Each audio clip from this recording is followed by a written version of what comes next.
My phone rang at 3:07 a.m. The name on the screen froze me. Ethan, my son, dead for 15 years. For a second I thought it was some kind of sick joke, but then the voice came through, small, trembling. "Mom, I don't have much time. Where am I?" My throat closed. The room felt too small for my heartbeat. And then, the line cut. That was how it began, the unraveling. Ethan had been 6 when he died. Drowned, they said. A tragic accident, they said. But I never truly believed it. Not even when the police closed the file. Not even when Mark, my husband, held me at the funeral and said, "We have to move on." I'd loved Mark since college. He was charming in the way storms are beautiful from a distance. He made me laugh, made me feel chosen. But love can be a kind of blindness.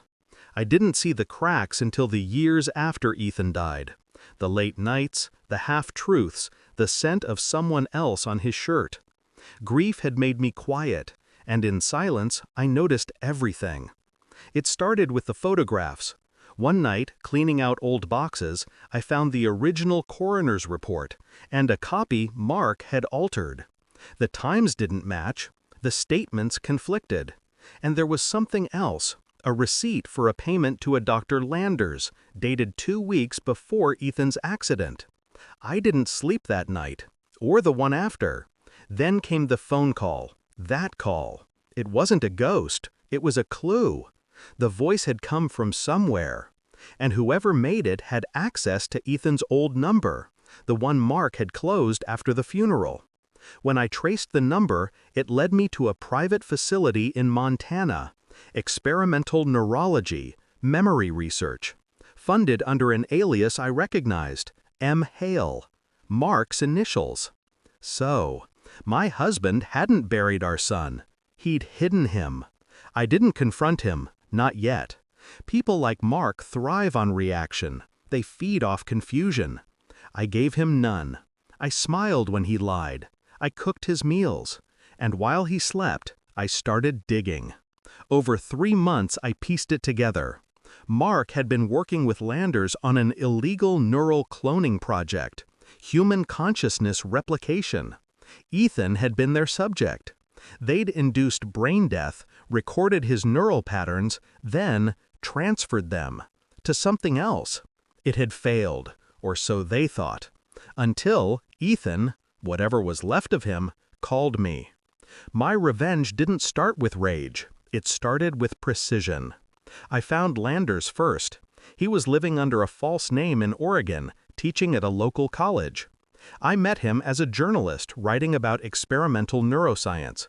2 dinners, 1 confession. He told me everything. How Mark had pushed the project past legal limits, how Ethan's consciousness had fragmented, how the recordings still existed. I recorded every word. Then I broke into Mark's study. Behind a false panel in his desk, I found the drive. Ethan_prototype V6. It wasn't data. It was my son's last moments, the digital echo of a child who still remembered drowning. When I pressed play, his voice came through. "Dad said it's okay, Mom. He said I'll wake up soon." That was the moment I stopped loving my husband. I waited another month. I wanted everything perfect. I sent anonymous tips to the board of Mark's company, to the ethics commission, to the police. But I didn't stop there. I sent them the recordings, Landers' confession, the falsified reports, and finally, the financial trail, every illegal payment, every fabricated account.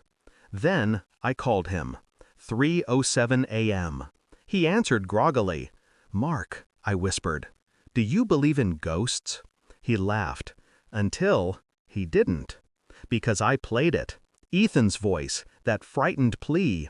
"Dad, I don't have much time. Where am I?" I wish I could have seen his face. I only heard the silence that followed. By dawn, the police were at our door. Fraud, unethical experimentation, manslaughter, the works. I watched from across the street as they led him out in cuffs, still in his robe, still pretending it was all a mistake. He looked for me in the crowd. He didn't find me. 2 weeks later, I received another call. Different number. Same voice.